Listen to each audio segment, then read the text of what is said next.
Pernah nggak sih kamu ngelihat uang kakek nenek kita zaman dulu?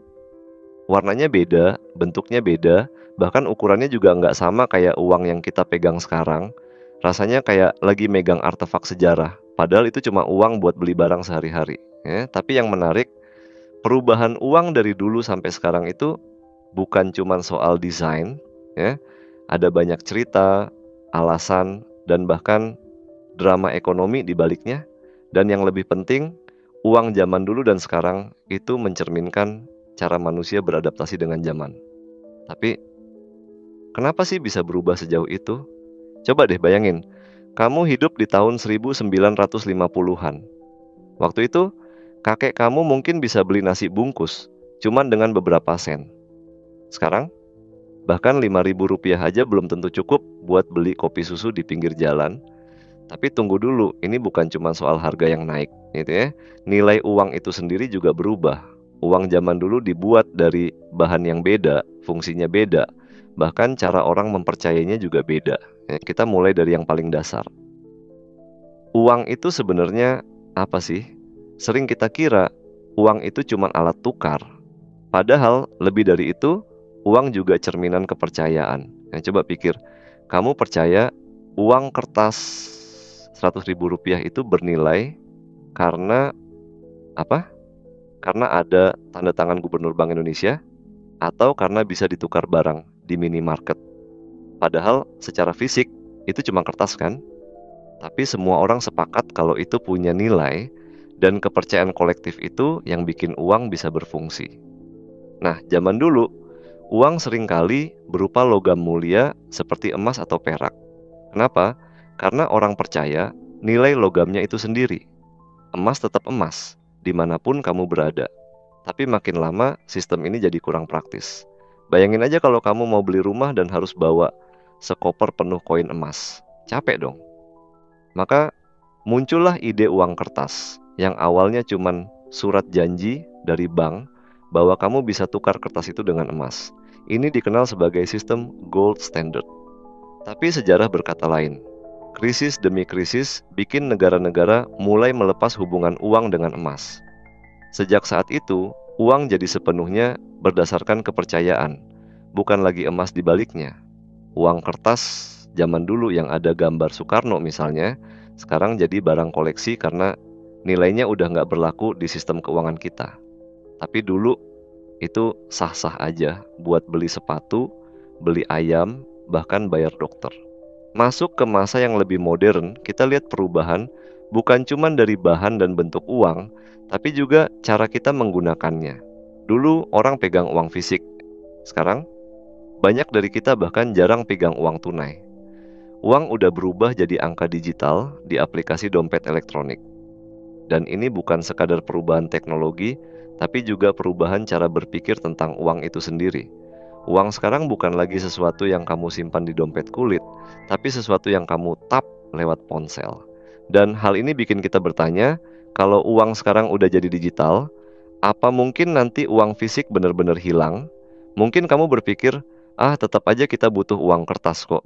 Tapi coba lihat tren belakangan ini. Negara-negara seperti Swedia udah hampir sepenuhnya cashless. Di sana, ngasih uang tunai bisa dianggap aneh. Bahkan beberapa toko udah nggak terima uang kertas sama sekali. Jadi, perubahan itu sebenarnya udah terjadi. Tinggal tunggu giliran kita. Tapi nggak semua perubahan itu mulus. Ya. Kadang, perubahan bentuk uang juga dipicu oleh krisis.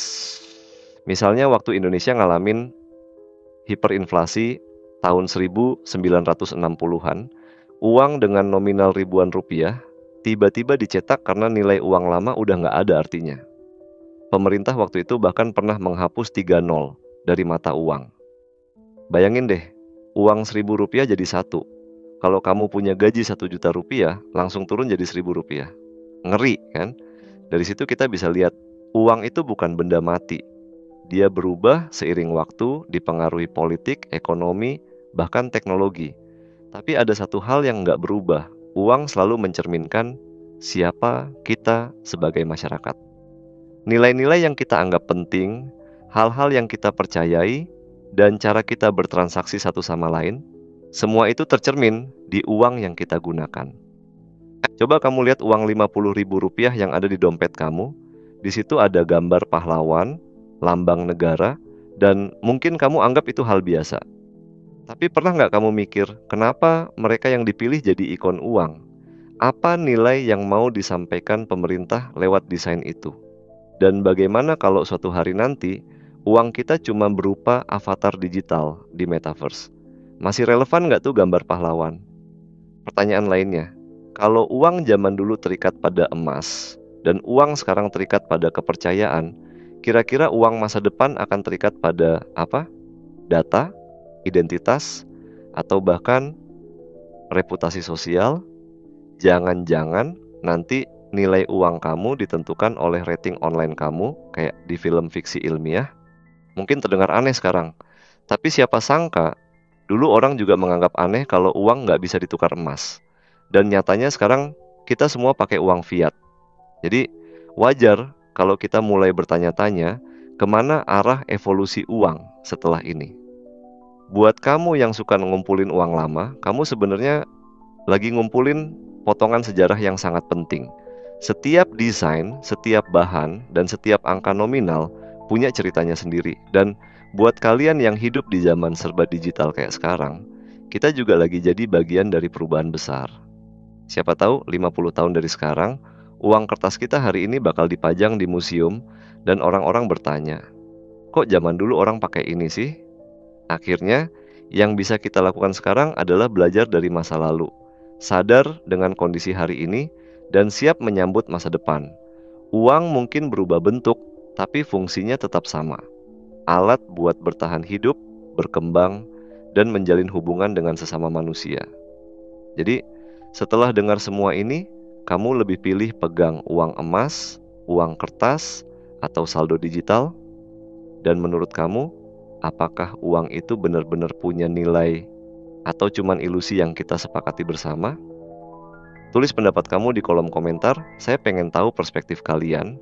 Karena uang itu bukan cuma tentang beli dan jual, tapi juga soal bagaimana kita memaknai nilai di baliknya.